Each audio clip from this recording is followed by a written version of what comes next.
Hello and welcome back to Substream News, returning viewers and new viewers alike. Now, imagine you've just upgraded your AI assistant and the new one can talk. Well, that would be a pretty good innovation, and in fact, that's what OpenAI are working on for a future update of ChatGPT. But there's been a hiccup. I'm going to tell you a little bit about that. First though, I think we should listen to what's happened. So just listen to this clip, and it's a trainer, an AI model trainer, working with the new ChatGPT voice model. I do this just for the sake of doing it. I think so this is a human really voice important. talking. That's such a pure And this is ChatGPT. admirable approach. It's clear you're driven by a genuine passion for what you do and the impact it can have, rather than by recognition or acclaim. It's refreshing to hear that kind of perspective. Something now goes wrong. No. And I'm not driven by impact either. Although if there is impact, that's great. It's just like, imagine being on the edge of the earth.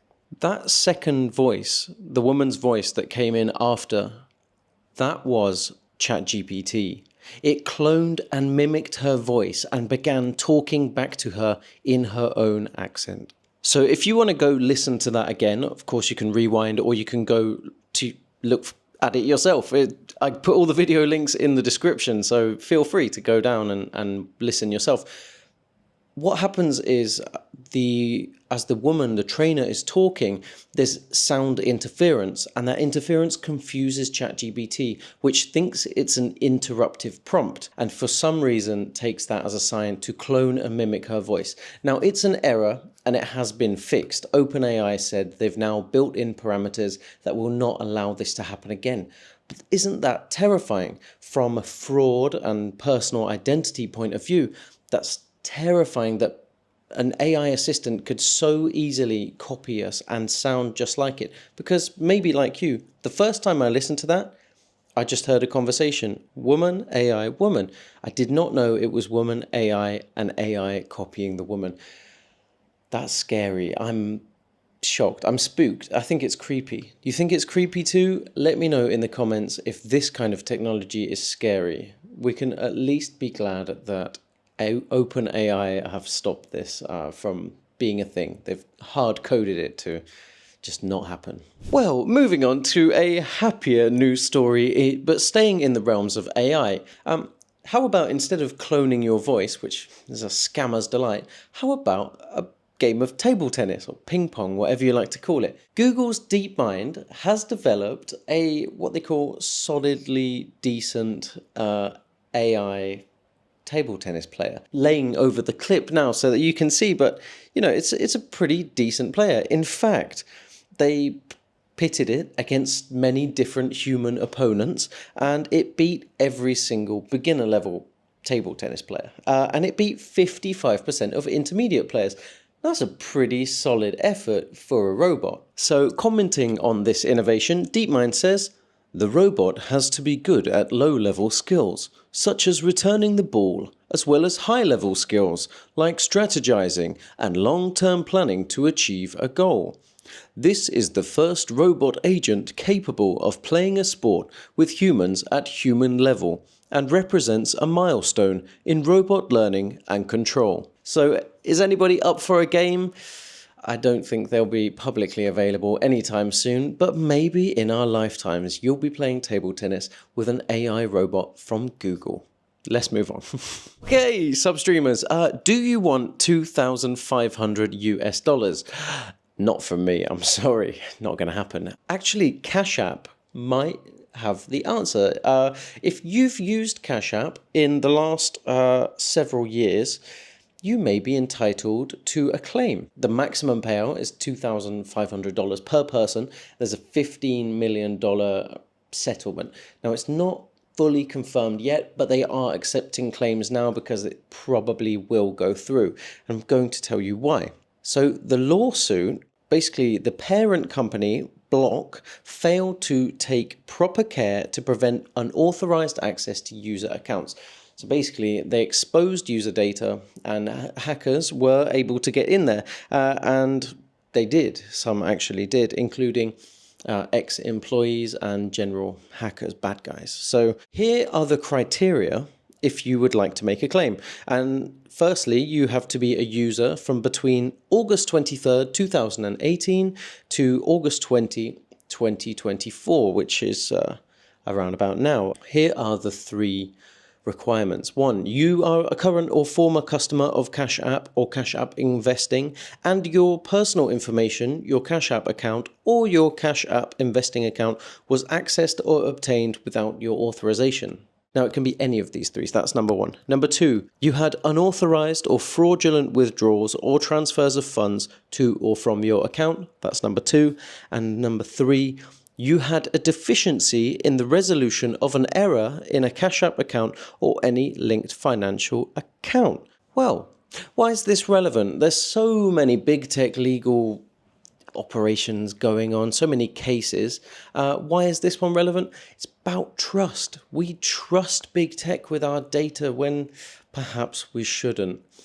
Maybe next time, especially when using financial apps, you might think twice about giving them all of your data and access to your financial muscle. Let's move on. Substreamers, you don't have to tell me, but you can, if you want, in the comments. Have you ever shoplifted? I'd love to hear your stories. Now, personally, I've never shoplifted. I don't think so. Maybe as a naughty child, but not as an adult for sure. Well, it's actually way more common than you might think. In fact, some people do it just for fun, as a cheap thrill. Others, of course, are in poverty and they do it because they need sustenance. Others do it for other reasons, it's a very strange complex, and kleptomania, I believe it's called, is very complex. But why people do it is a big discussion, and it's been in a big survey recently that found 1/4 of American adults have shoplifted before, and 1 in 20 in the last year. Now, people still have a conscience when they steal, because people are more than double as likely to steal from big chains like supermarkets than from independent stores, or mom and pop stores as Americans call them. So people do selectively steal from different shops. Now, what do you think might be the most commonly stolen items? Well, it's food and non-alcoholic beverages, which surprised me. I would have thought alcohol, or batteries, or some small high-value object, but no, food and non-alcoholic beverages. Well, perhaps, because only around half of thieves are caught, so we'll never have the full picture of really what's being stolen. But we do have a bit of a culprit for why shoplifting is going up. And a lot of people, in fact 69% of people surveyed, and I would imagine a lot more than that in wider society, blame self-checkouts. And it's because they make it really easy to steal. And for some people, the temptation to steal is so high. If you're scanning through your items and you see, due to inflation, you see that prices of certain commodities have gone up so much, like cheese. Some people are just so tempted to just boop, boop, and just pretend, make the sound themselves.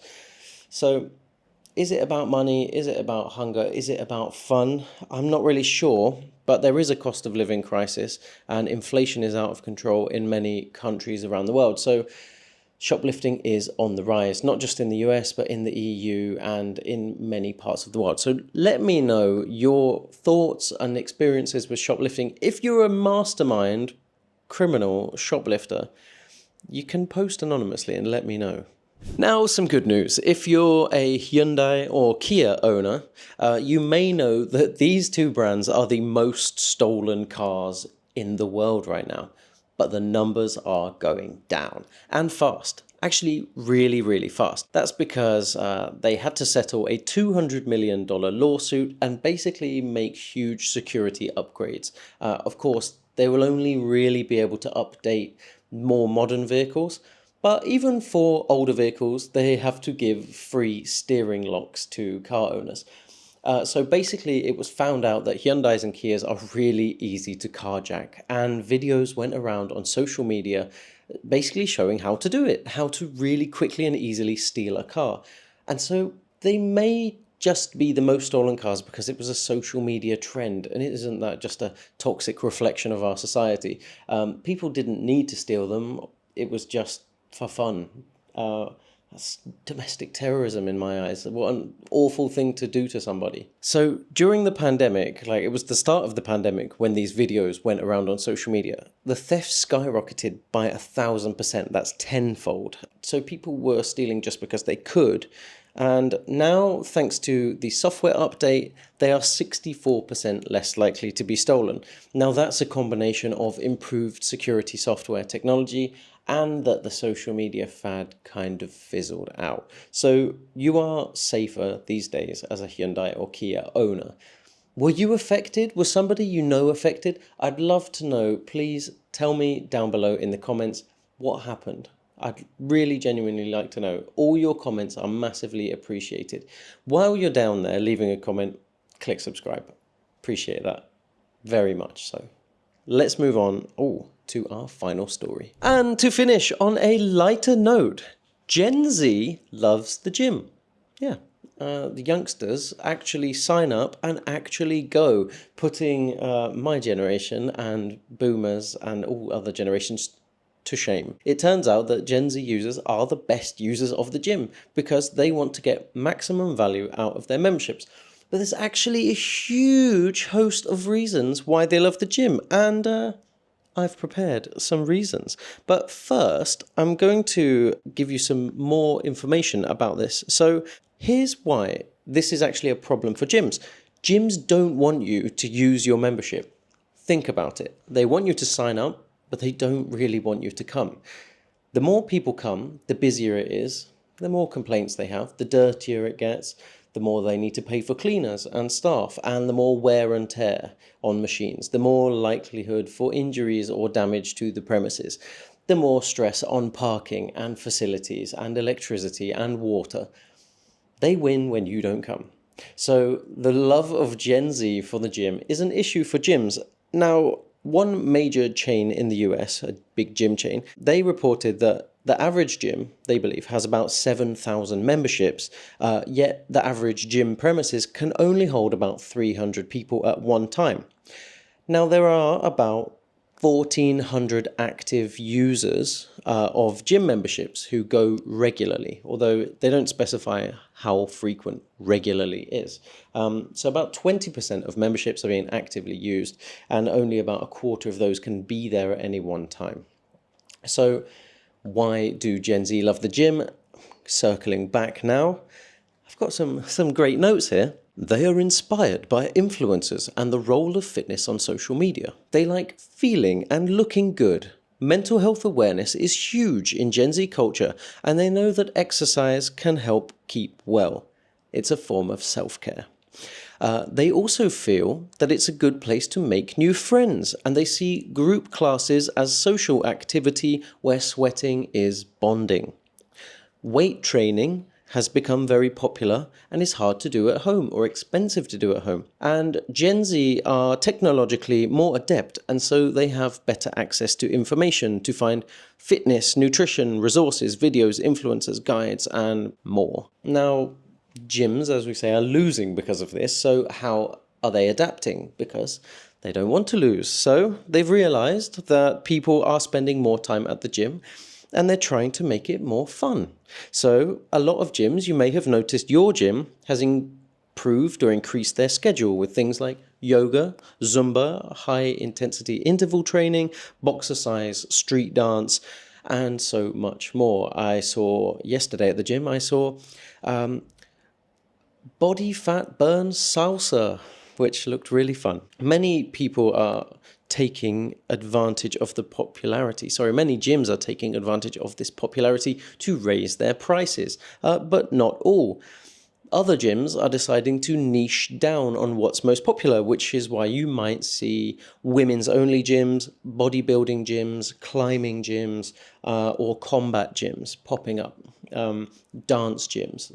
This is growing in popularity too. So some gyms are trying to meet Gen Z in the middle with flexible pricing and different tiers to meet the needs and also stay competitive in the area. There's also a lot of investment into new machinery because Gen Z love technology. They want machines that they can integrate into or find out more about, or even search hashtags to find influencers who use that particular equipment. Gyms are making social opportunities and events, helping forge new relationships. Now, it's a whole other topic, but it's become very popular among young people that run clubs are the new form of dating. That's where people meet partners now, run clubs. So gyms are evolving into the next level of fitness. This is another way to support Gen Z, offering nutrition, guidance, mental health support, mindfulness and meditation, and sustainable practices. And lastly, very crucial to Gen Z, inclusivity.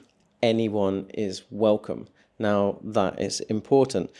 My guys, wow, that is it for this week. I love presenting to you guys. And to help me help you be informed, please do subscribe to this channel because number go up, smile go big. I appreciate it a lot. Our team really value our growth and we hope to do this for a long time. So thank you so much for watching. I'm Joseph, your presenter. This is Substream News. I will see you next time. Yes, I got the acronym wrong there. It's Substream News Network. Yes. I need to learn that one before the next video. Thank you for watching. See you next time.